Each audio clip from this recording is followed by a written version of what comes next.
wasting time with Arrow Productions. 3 TV shows with outdated story arcs at the time they were made. Many TV shows are outdated as soon as they air.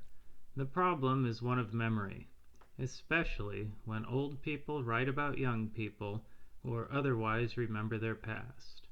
We're looking at TV shows that were anachronistic from the beginning in reverse order. Number 1. Friends, 1994 to 2004, written about memories of 1974 to 1983. Marta Kaufman and David Crane created this show based on their young adult years in New York. The concept was, when your friends are your family. Respectively, they were born in 1956 and 57.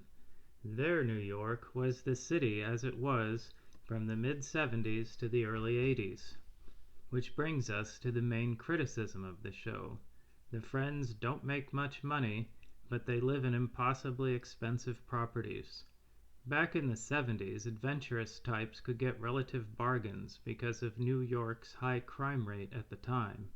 For anyone who knows anything about New York, Friends just doesn't work, and it never has. Their rents were lower than they were in the 70s for the lower crime and much higher priced city of the 90s. Number 2. The Dick Van Dyke Show, 1961 to 66, written about memories of 1950 to 54. The Dick Van Dyke Show is about Rob Petrie and his work on a variety show produced in Manhattan. It is largely based on Carl Reiner's memories of working on Your Show of Shows for Sid Caesar in New York. The show is anachronistic for 2 reasons. First, TV production had largely moved to Los Angeles by 1961. Dick Van Dyke was shot at Desilu in the Los Angeles area. Second, shows like Sid Caesar's, with their long length and improvisation, were gone by then. Some variety shows were on the air at the time, but they were shorter and more structured. The tide had been slowly going out, and there were fewer of them. Number 3. I Love Lucy, 1951 to 60, written about memories of 1937 to 1951.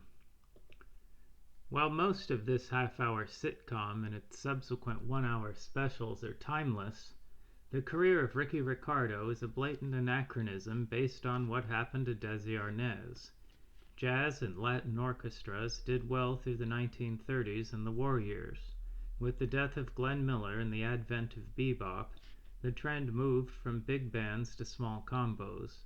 Eternally cheap club owners accelerated the trend, hiring small cerebral jazz bands and loud rock bands as time went on. The old orchestras were struggling by 1946, and only Duke Ellington managed to hang on for his famous comeback 10 years later.